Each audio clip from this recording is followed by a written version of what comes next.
A light magnitude 2.6 earthquake occurred in the North Pacific Ocean near Izu-Oshima Island, Japan, in the early morning of Sunday, June 22, 2025 at 5:39 a.m. local time, GMT+9.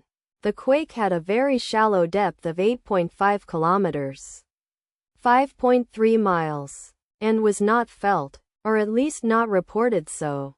First to report, JMA after 41 minutes. Data source from Volcano Discovery.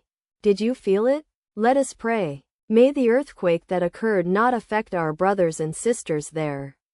May the earthquake not happen again.